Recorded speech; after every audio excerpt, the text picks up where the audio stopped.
Welcome back, everyone, and welcome to Ancient Yoga Wisdom for Modern Nervous System Healing. I'm honored to welcome Lizzy Hoffman, founder and director of Urban Bliss Yoga. Lizzy's relationship with yoga began long before it really was mainstream. She was introduced to this ancient science by her mother in the late 1960s. I love it. Learning yoga as a lived philosophy, really rooted in presence, nonviolence, and a conscious relationship with the body. Her work invites us back to yoga, not as performance or achievement, but as deeply regulating, restorative practice, one that supports safety, awareness, and embodied healing, both on and off the mat. Welcome to the summit, Lizzy. I'm so excited. Thank you so much for having me. Yes, it's great to meet you. I've heard a lot about you, so it's a pleasure to actually meet you in pseudo person, I guess we would say. Yeah, wonderful, wonderful. Yeah. So, Lizzy, long before neuroscience had language for it, ancient practices like yoga understood that connection between body and mind. What do you think we've forgotten about that relationship in this modern movement culture? I think that that question is a beautiful question, and I've written a little notes about it because it's super important to have that conversation.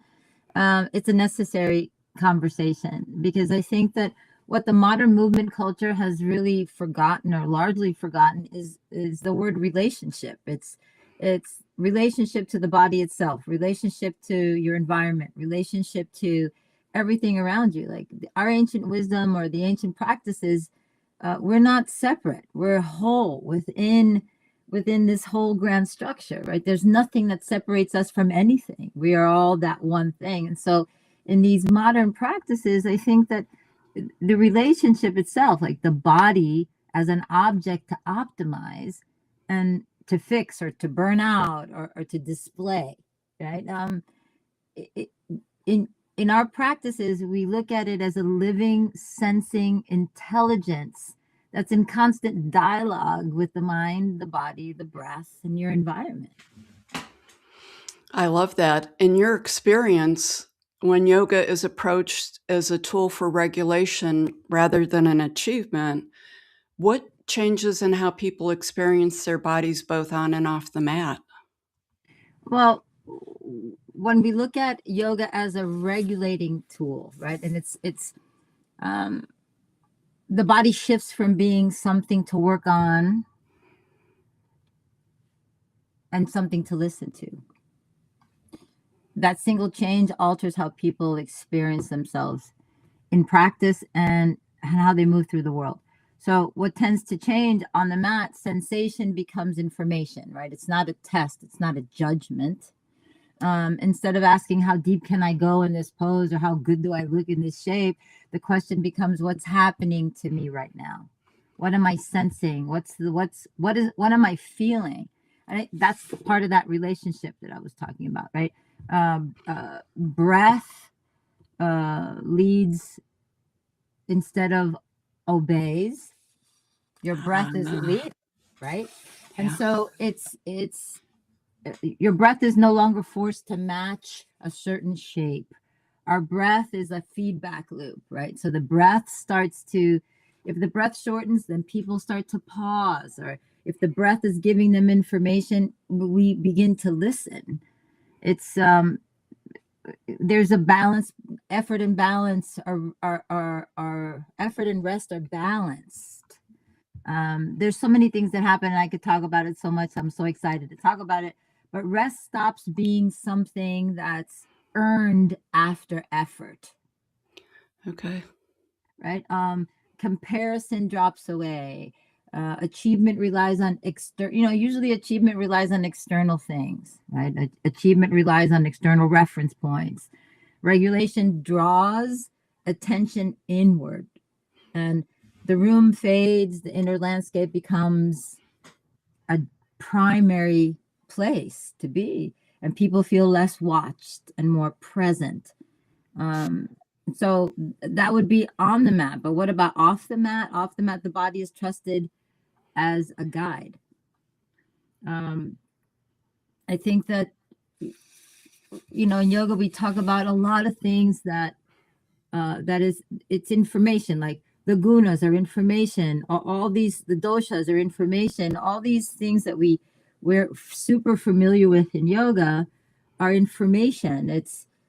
And when we're on a mat, the modern culture doesn't recognize the squirreliness or the irritation or the shortness of breath as information. They'll disassociate from it and just bypass it, instead of learning how to regulate that. And what is the body trying to tell me? And why do I feel squirrely right now?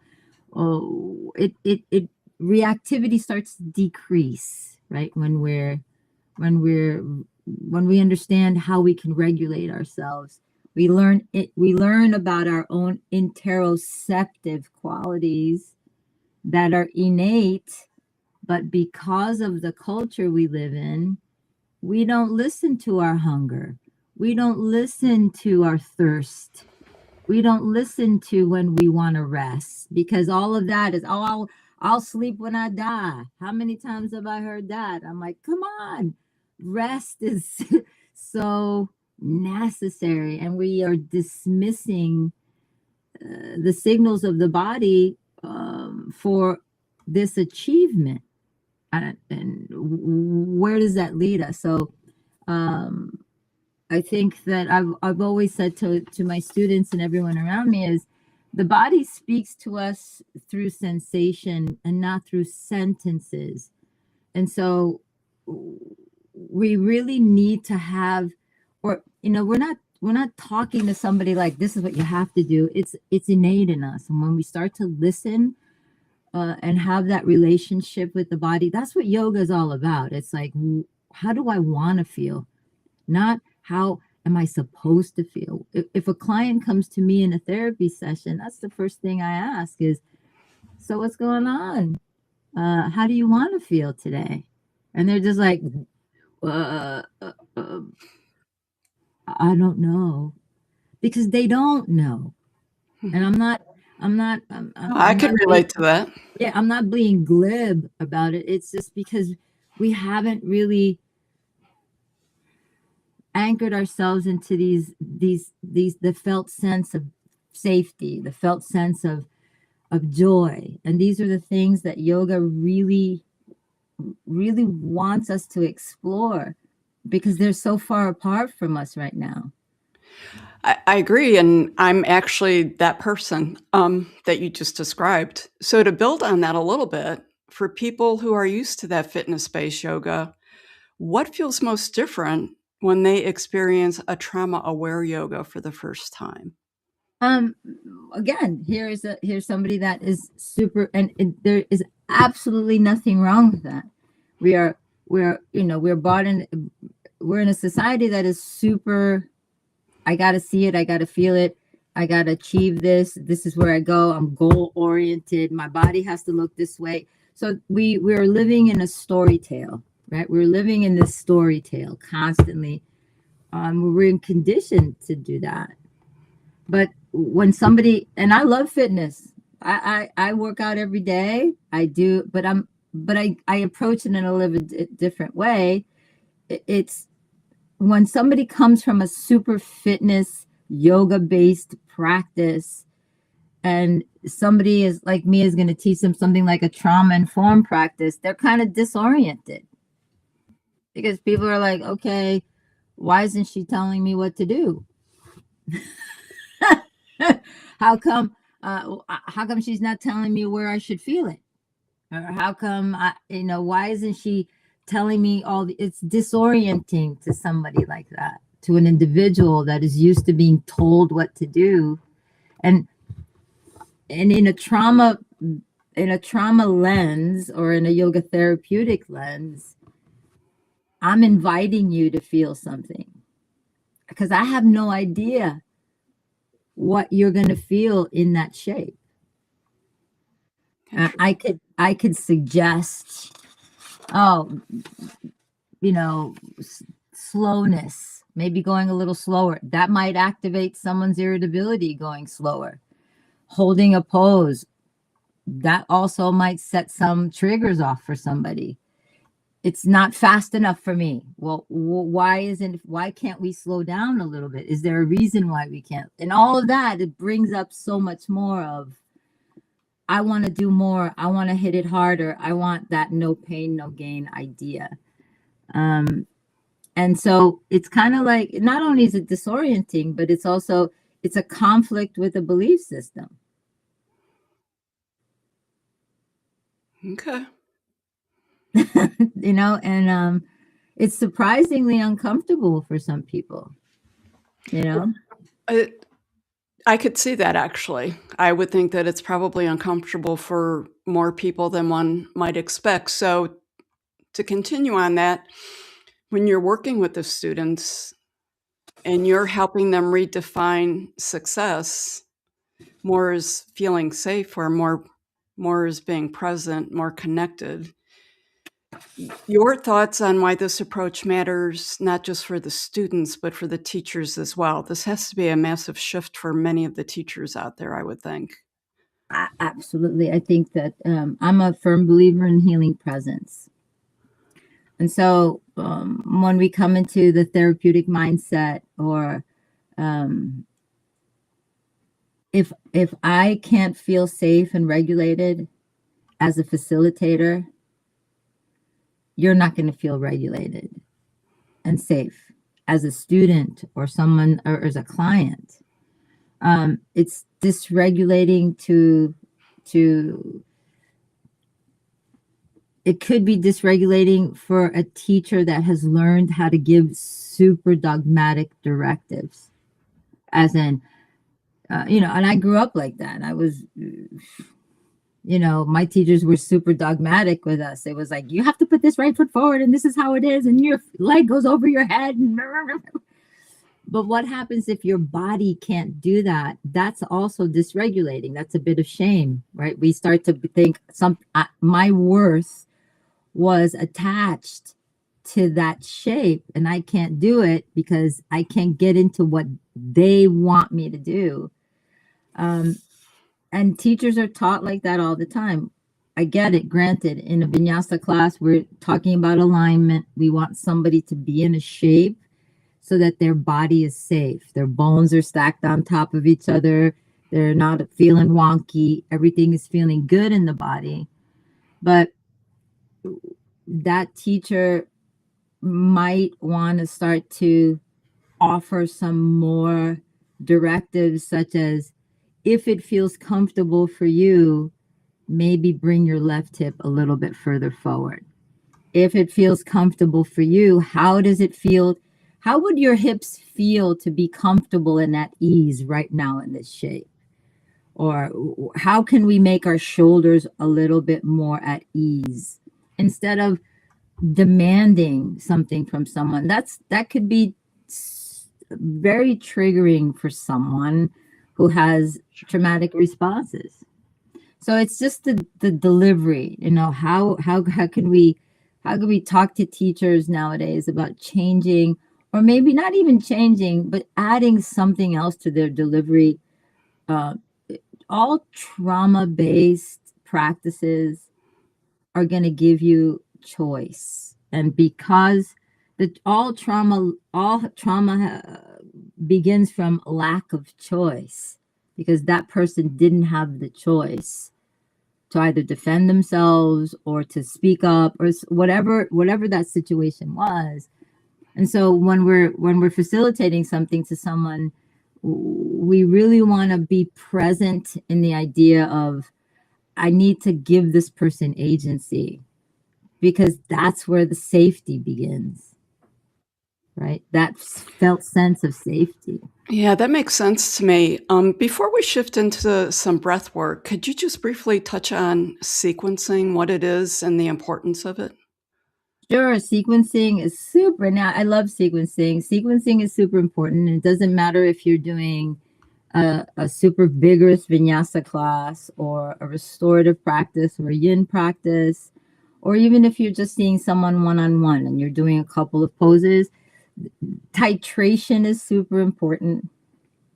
little by little could be super important for someone. But sequencing is you want to orient someone in their space so they feel grounded. So that orientation of groundedness, of understanding what's coming next. Transitions are super important. So, if I'm in a room with 50 people, I have no idea if someone has gone through a traumatic experience. So, in general, I want to make things as oriented as possible, as grounding as possible, as so those transitions are going to go right into something else. It's not a surprise. There's no big surprise. So all of these orienting, safety, agency, having that person choose if that shape feels good for them or not. They could opt out. That makes sense. That makes sense. Thank you for sharing that. I had never heard of sequencing until recently on that very conscious level. When I look back, I've recognized that it was integrated in, but I didn't really look at it from that tangible aspect. So thank you for sharing that. You're welcome. Let's shift over a little bit to breath work because that's integral too. I think the two go hand in hand. How does breath act as a direct pathway to the autonomic nervous system? Well, and this is a great question too. So breath is unique, right? Because it's both autonomic and it's voluntary. Okay. We know that. So most autonomic functions, like your heart rate, your digestion, all those things are not under our conscious control. Right? We're not going to Publix and going, oh, give me a loaf of bread. No, we're not doing that. It's not happening. So we're not even thinking about our breath as we walk through our life. It's an automatic system, and thank God for that, right? Yeah. Our heart beating or our blood running through our veins, and it's such an amazing thing, but we don't have to think about it. It's on autopilot, hopefully, right? Yeah, And that then, would be a good thing. yeah, the breathing is generated automatically by the brainstem and can be voluntarily altered by the cortex, right? So I can manipulate my breath if I wanted to, and then I don't have to because it's an innate thing. The dual control, I think this dual control makes a bridge between conscious intention and autonomic regulation. And that's where we play with it in yoga, right? We have this whole this play that we do in yoga. We manipulate the breath. So brainstem, the respiratory centers, the medulla, the pons regulate baseline rhythms, all that stuff. All that stuff is going on. Vagus nerve, especially the ventral vagus complex, is going to regulate or dysregulate. We're going to feel that dysregulation, right? If we're in a ventral state, if we're in dorsal ventral state. Slow rhythmic breathing, particularly with longer exhales, stimulate that parasympathetic response. Working on the heart rate variability. We know those extended exhales, evidence-based practices are also proving to us that those extended exhales are going to help regulate our nervous system, right? Increases parasympathetic tone. Baroreceptors, also chemoreceptors, changes in CO2. So we're not working about oxygen. We're talking about that carbon dioxide. Yep. And that's really what's going to be the deal there, right? It's the blood pressure changes during breath cycles. And this is why slow breathing can reduce anxiety in someone, right? Our breath, there's interceptive pathways. Our breath awareness enhances interoception. And we know that. We can feel that. It improves interoception and it supports better regulation and stress relief. In short, changing our breath patterns sends bottom-up signals that shift autonomic states often faster than cognitive strategies. So what my teachers used to say that your pranayama practice is going to work better than you thinking yourself out of the problem. That's important. Yeah, because we have a negative bias, right? We have this, we're trying to think our way out of a problem all the time. And if we start doing these bottom-up practices, our whole system calms down. It can. But then again, there's another flip side to that, right? So there's some people that we can't do a lot of breath work with because it could be dysregulating to them. So yeah, that was my question. Do people react differently to this? Obviously. Absolutely. Okay. Absolutely. Individuals can react super hypervigilantly if it's a trigger. So we don't push a pranayama practice on someone. We don't. It's not the recipe for everybody, right? And so a short bastrika breath or something that's forceful could actually make them a little bit too aroused. So there's state changes that we might want to use, and there's state changes that we might just want to have that person sit and do a somatic exercise instead. Well, actually, when you said that, that makes a lot of sense to me, where I could see where that could go either way. Would you be open to do a little breath exercise with the audience out there? Sure, sure. I think I had one. I want to think about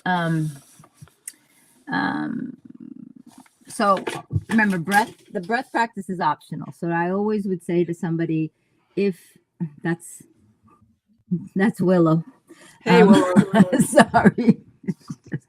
A regulation can happen without manipulating. So I always have, if someone's open to having a breath exercise, I'll have someone sit at the tip of the chair with their feet grounded into the floor.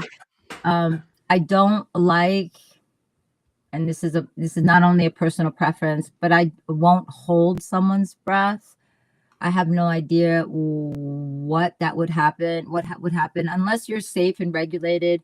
I won't do retention breath. I won't do box breathing. I won't do any of those breaths because that could be dysregulating to somebody.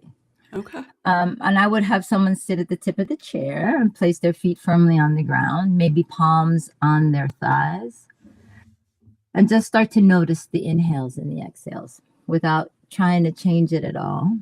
And feeling, trying to have this felt sense of groundedness, hands on body is a little safety, and just notice the inhales and exhales. And I would also suggest after a couple of breaths in, if they could notice if there's a pause at the exhale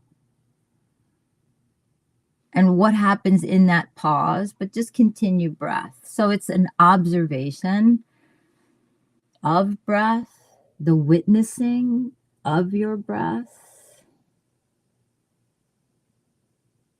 without trying to manipulate it at all. That witnessing of breath is actually, for me, one of the most powerful breathing practices in the beginning, because it's agency. I'm trying to give you agency and trying to just observe and be the witness of what your breath feels like in your form. What does it feel like? Where does it go? Does it have a color associated with it?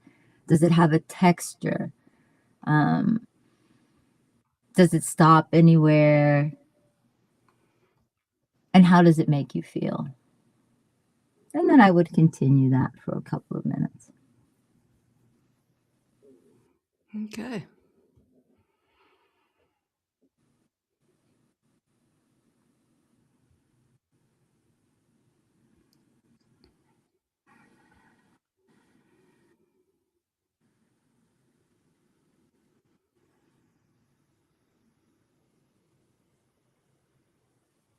And I think that is important distinction to make, that always awareness before control, and noticing always perceives changing anything that's going on with you at the moment, because yoga deals with the present moment. It doesn't deal with the past or the future. It's just dealing with what's here now and just looking at it for what it is, and finding love and compassion for that, whatever it is. That's beautiful. I appreciate that. You're welcome. Lizzy, thank you for bringing us back to the heart of yoga, not as something to achieve, but as a relationship with the body and the nervous system, as you shared with us today. Your work reminds us that healing doesn't come from pushing or perfecting. We do live in that perfecting society a lot, but from listening, pacing, and allowing safety to lead. I'm deeply grateful for the wisdom you shared and for the way that you model what it means to live the practice and not just teach it. So kudos to you. To Yeah. learn more about Lizzy and her work and Urban Bliss Yoga, you can go to her website, urbanbliss.com. Thanks again, Lizzy. Thank you so much for having me.